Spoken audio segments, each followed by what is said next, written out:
नमस्कार दोस्तों, स्वागत है आपका ज्ञान सर एजुकेशन ऐप में। यूपी ट्रिपल एससी के एग्जाम्स के, वनडे एग्जाम्स के, एसएससी एग्जाम्स के, पुलिस एग्जाम के, रेलवे एग्जाम के फ्री इनिशिएटिव आपको इसी चैनल में मिलते रहेंगे। चैनल को सब्सक्राइब जरूर कर लीजिएगा और वीडियो को लाइक और शेयर जरूर कर लीजिएगा। और हमारे ऐप ज्ञान सर एजुकेशन ऐप को गूगल प्ले स्टोर से आप इंस्टॉल जरूर कर लीजिएगा। इसमें सारे वनडे के एग्जाम्स के कोर्सेज आपको मिलेंगे बहुत ही कम दामों में। नमस्कार दोस्तों, ज्ञान सर एजुकेशन ऐप में मैं आशीष तिवारी आपका फिर से स्वागत करता हूं। हम लोग कर रहे हैं पीईटी के जितने एग्जाम में पिछले वर्षों में सवाल पूछे गए उनका टॉपिक वाइज, यानी हर एक सब्जेक्ट में जो सिलेबस में टॉपिक मेंशन है किससे कैसे कैसे प्रश्न पूछे गए उनका डिटेल एनालिसिस। इसी के आधार पे आपको तैयारी करनी है, इसी के आधार पे आपको सिलेबस को कवर करना है। ठीक है, तो आइए इसको देखते हैं। पूरी प्लेलिस्ट को फॉलो करिए और आप जिस भी वनडे एग्जाम को तैयार करना चाहते हैं तो ज्ञान सर एजुकेशन ऐप को डाउनलोड करिए। उस ऐप में बहुत ही कम प्राइजेस में आपको पूरे नोट्स मिलेंगे, एग्जाम ओरिएंटेड। सिर्फ कोई बुक नहीं पढ़नी पड़ेगी, सिर्फ टू द पॉइंट वही पढ़ना है। आपकी प्रैक्टिस के लिए टेस्ट भी मिल जाएंगे और पीवाईक्यू एनालिसिस तो यहाँ पे फ्री में आपको मिल ही रहे हैं। तो संपूर्ण तैयारी आप हमारे ऐप से और अधिक जानकारी के लिए इन नंबरों से हमसे जुड़ सकते हैं। आज का पहला प्रश्न कह रहा, fundamental duties are mention in which among the following. जो मौलिक कर्तव्य हैं उनका उल्लेख किस भाग में संविधान के करा गया है। तो मौलिक कर्तव्य हमारे संविधान के भाग 4A में डाले गए हैं। पहले संविधान में क्या थे, नहीं थे। इसको 42 कॉन्स्टिट्यूशन जो अमेंडमेंट हुआ 1976 उसके थ्रू ऐड करा गया था। ठीक है, पहले 10 फंडामेंटल ड्यूटी डाली गई थी। 11वीं fundamental duty 86 constitution amendment act 2002 के तहत जोड़ी गई थी। और भाग 3 में क्या है भाई, भाग 3 में फंडामेंटल राइट्स दिए हुए हैं, मौलिक अधिकार। भाग 4 में डीपीएसपी यानी नीति निर्देशक तत्व दिए हुए हैं। आर्टिकल 343 ये क्या कहता है संविधान का। भारतीय संविधान का जो अनुच्छेद 343 है वो किसके बारे में है। भारत के राष्ट्रपति, संघ की राजभाषा, राज्यपाल द्वारा विशेष संबोधन या संसद का संविधान। तो बहुत ही महत्वपूर्ण आर्टिकल है ये 343, जो बात करता है ऑफिशियल लैंग्वेज ऑफ यूनियन की, संघ की राजभाषा से। ठीक है, क्योंकि प्रेसिडेंट ऑफ इंडिया की बात करें अनुच्छेद 52 आर्टिकल 52 में है। स्पेशल एड्रेस जो है गवर्नर का, इसकी बात करें तो ये आर्टिकल 176 में है। और कॉन्स्टिट्यूशन ऑफ पार्लियामेंट की बात करें आर्टिकल 79 में है। ठीक है, चलिए अगले प्रश्न की तरफ आगे बढ़ते हैं। Right the name of article which define the money bill. निम्न में से कौन सा अनुच्छेद धन विधेयक को परिभाषित करता है, मनी बिल को परिभाषित करता है। तो मनी बिल हमारे संविधान के कौन से आर्टिकल में दिया हुआ है, यह आर्टिकल है 110। मनी बिल किस में है, आर्टिकल 110 में है। तो बहुत ज़्यादा महत्वपूर्ण है। 110 में मनी बिल है। और वहीं 112 की बात कर ले तो ये एनुअल फाइनेंशियल स्टेटमेंट किसकी बात करता है, एनुअल फाइनेंशियल स्टेटमेंट, जिसको आप बजट कहते हैं। एनुअल फाइनेंशियल स्टेटमेंट या बजट, बजट वर्ड हमारे संविधान में क्योंकि मेंशन नहीं है। 112 में क्या मेंशन है, एनुअल फाइनेंशियल स्टेटमेंट। ठीक है, और 111 में जो है राष्ट्रपति की स्वीकृति यानी असेंट जो है प्रेसिडेंट की, उसकी ज़रूरत पड़ती है। किसी भी बिल पे साइन करता है तब वो एक्ट बनता है। ठीक है, चलिए आर्टिकल 29 देख लेते हैं। Which among the following is the correct age of retirement of जज of supreme court. Supreme court के जज के लिए रिटायरमेंट एज क्या रखी गई है, तो 65 वर्ष रखी गई है, 65 वर्ष। लोकसभा में पद धारण करने की न्यूनतम आयु क्या है भाई, तो लोकसभा में अगर आप सांसद बनना चाहते हैं तो न्यूनतम 25 वर्ष होना चाहिए आपको। राज्यसभा में बनना है तो 30 वर्ष होना चाहिए, लोकसभा में आपका 25 वर्ष होना चाहिए। निम्नलिखित में से किसे केंद्र शासित प्रदेश में उच्च न्यायालय स्थापित करने का अधिकार है। Who among the following has the right to set up a high court in any union territory. ठीक है, तो मतलब किसी भी केंद्र शासित प्रदेश में हाई कोर्ट इस्टेब्लिश करने का अधिकार किसके पास होता है, तो ये संसद के पास होता है। ठीक है, अभी दिल्ली ऐसी है जिसके पास उसका अलग से खुद का हाई कोर्ट है। निम्नलिखित में से कौन सा अनुच्छेद भारतीय संविधान में सर्वोच्च न्यायालय की स्थापना और गठन के बारे में, विच of the following article is about establishment and constitution.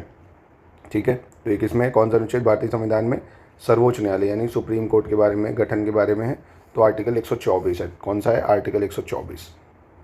फिर किसके पास मौलिक अधिकार को लागू करने की शक्ति होती है, इनमें से मौलिक अधिकार को लागू कौन करता है। अगर आप मौलिक अधिकार आपके हनन करे जा रहे हैं तो सुप्रीम कोर्ट और हाई कोर्ट दोनों ही लागू कर सकते हैं।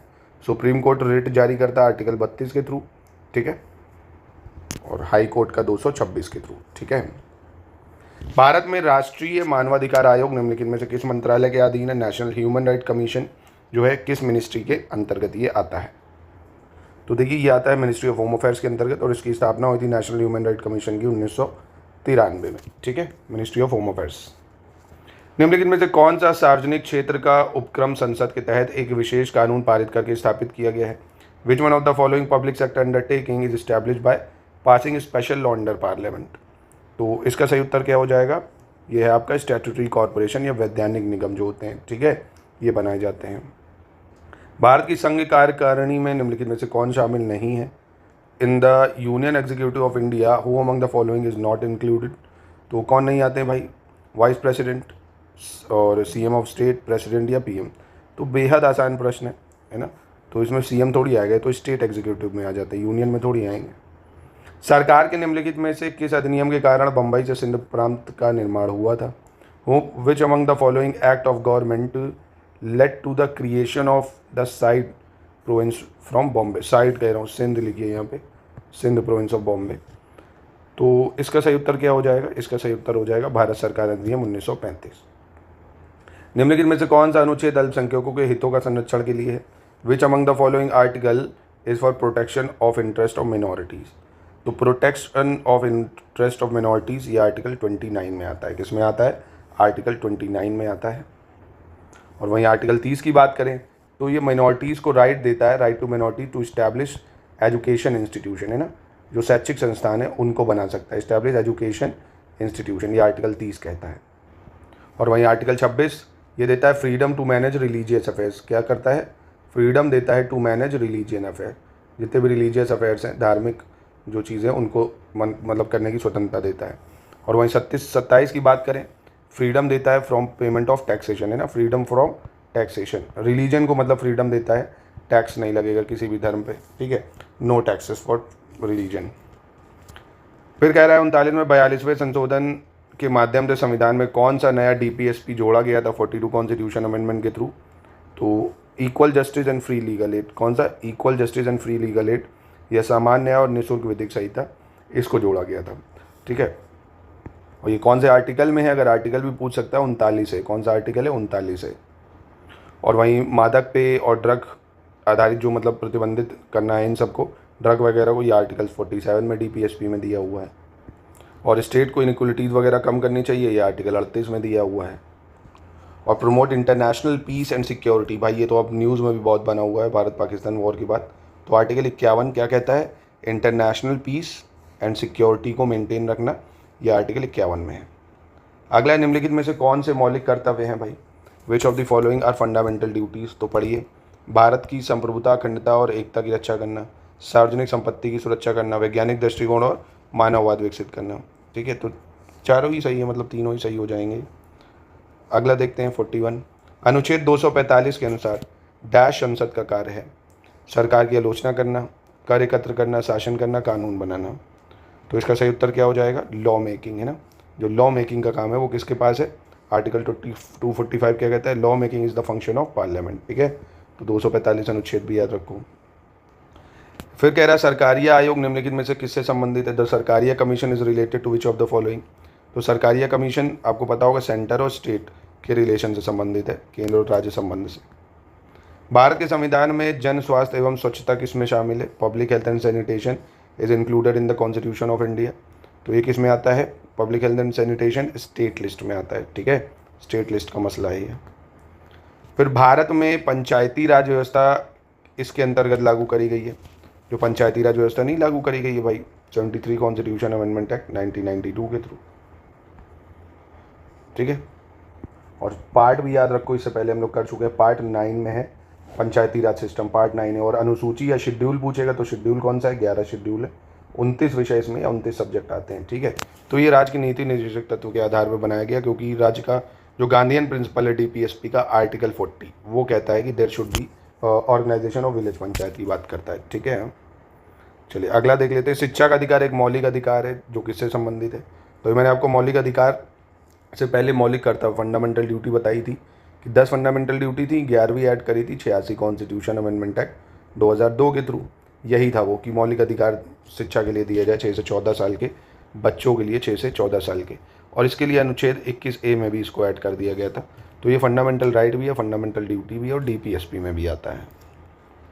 अगला, निम्नलिखित में से किसने संविधान सभा में उद्देश्य प्रस्ताव रखा है? ऑब्जेक्टिव रेजोल्यूशन किसने रखा था? तो 13 दिसंबर 1946 को ऑब्जेक्टिव रेजोल्यूशन जवाहरलाल नेहरू द्वारा रखा गया था। कब रखा गया था? जवाहरलाल नेहरू द्वारा। भारतीय संविधान के किस अनुच्छेद में अल्पसंख्यकों के हित निहित हैं? तो अभी ऊपर बता दिया ना मैंने, राइट ऑफ मिनॉरिटीज़ या इंटरेस्ट ऑफ मिनॉरिटीज़, अनुच्छेद 29 है ना, तो महत्वपूर्ण है इंटरेस्ट ऑफ मिनॉरिटीज़। भारत के संविधान में इनमें से क्या राज्य सूची में सम्मिलित नहीं है? Which of the following is not mention in state list? Police, कानून और व्यवस्था, जेल, दंड प्रक्रिया संहिता।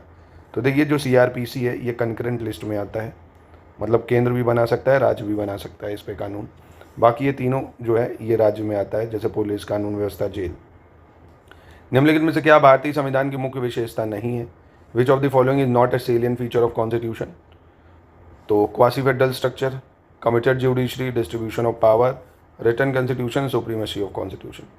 तो बहुत ही आसान, इसमें से क्या भारतीय संविधान की मुख्य विशेषता नहीं होगी? प्रतिबद्ध न्यायतंत्र। कमिटेड जुडिशरी थोड़ी है, ठीक है।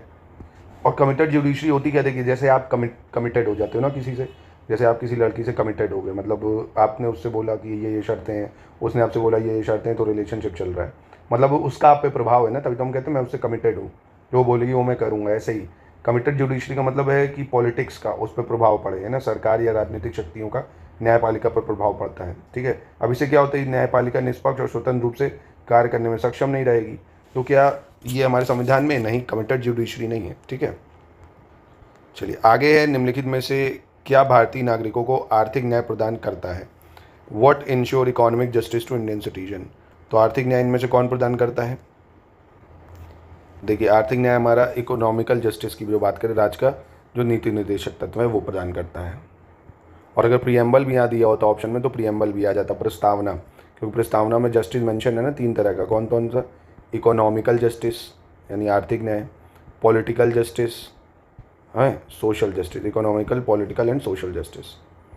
और भारतीय संविधान का कौन सा अनुच्छेद राज्य सरकारों को ग्राम पंचायतों के आयोजन के लिए निर्देशित देता है? तो अभी मैंने ऊपर बताया था ना कि अनुच्छेद 40 कहता है ऑर्गेनाइजेशन ऑफ विलेज पंचायत, तभी हमने पंचायतों का गठन करा था 73 कॉन्स्टिट्यूशन अमेंडमेंट एक्ट 1992 के तहत, ठीक है।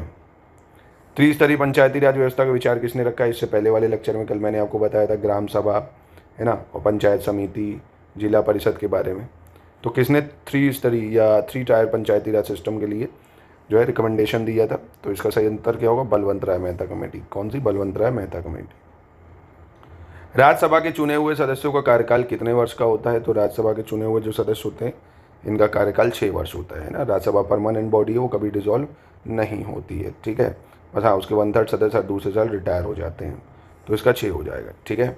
तो ये हो गया आपके पॉलिटी के PYQ। आई होप आपको मज़ा आया होगा और इसको याद ज़रूर रखिएगा, बहुत महत्वपूर्ण है।